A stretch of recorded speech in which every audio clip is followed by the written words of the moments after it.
Warner Brothers Games Montreal has released a brand new patch for Gotham Knights.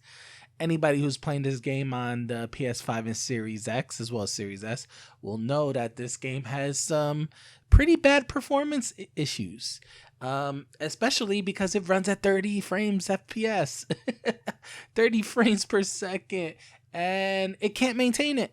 It can't maintain it, not at all.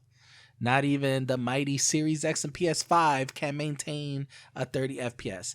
Now, many reviewers, after doing analysis and their reviews, has stated that one of the main reasons that the game cannot hold its 30 FPS target is not due to the ray tracing or the extreme 4K resolution that these games are outputting, but the fact that the game is severely CPU bottlenecked and there is no optimization whatsoever on this game to use the CPU to its fullest potential. Now, Digital Foundry has did an in-depth review on this.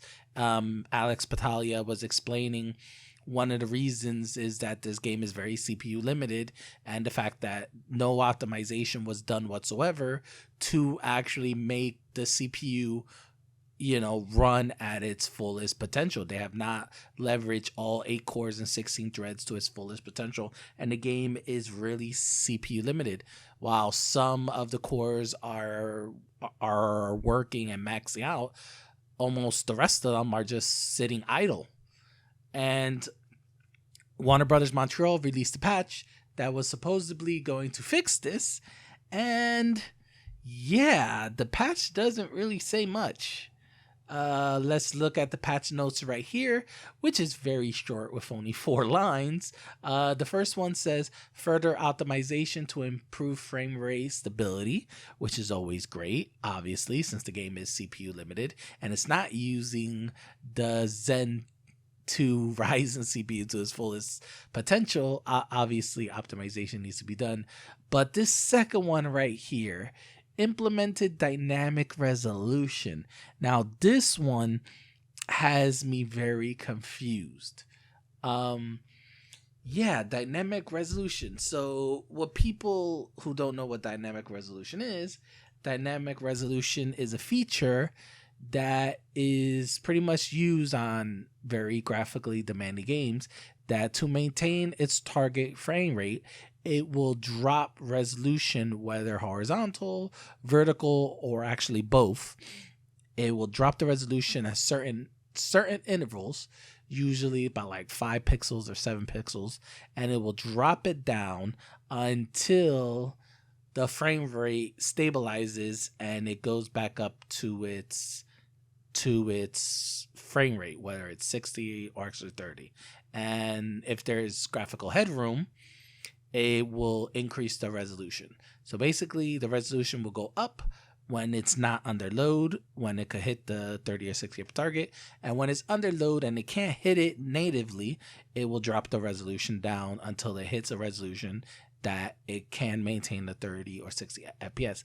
But honestly, the game, why? Like, implementing dynamic resolution means that they're not working on optimization. Like, dynamic resolution is a cheap fix because instead of working on optimizing the game, they're just going to add dynamic resolution to it. So the resolution is just going to decrease and maintain the 30 FPS. Now, don't get me wrong. Dynamic resolution is not a bad thing. Many games use it and it's not that bad. But the fact is that all this game needs is some proper optimization, and it doesn't need dynamic resolution. I mean, if they wanted to do a dynamic resolution, all they will need to do is just add a performance mode. Literally, the Ryzen 3700X is perfectly capable of running games at 60 FPS.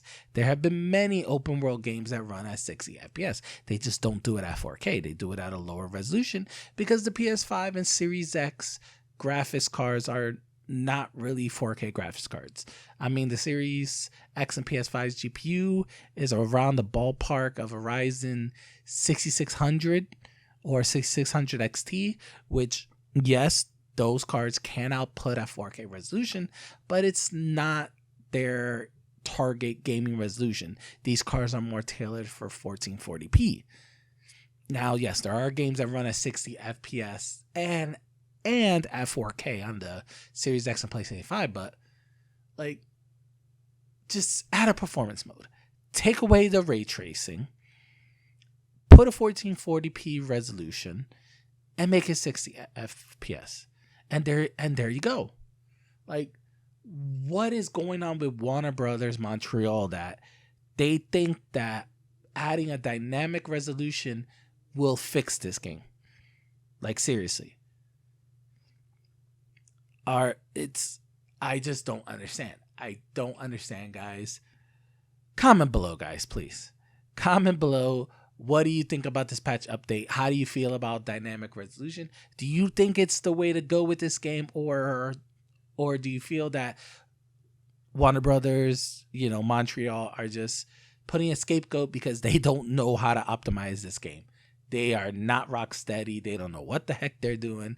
And they're just adding dynamic resolution as a quick fix until they can figure out what the heck they are doing. Once again, guys, this is Matthew Warbe, aka MWarbe001, for all you Instagram followers. Like, comment, share, and have an awesome day.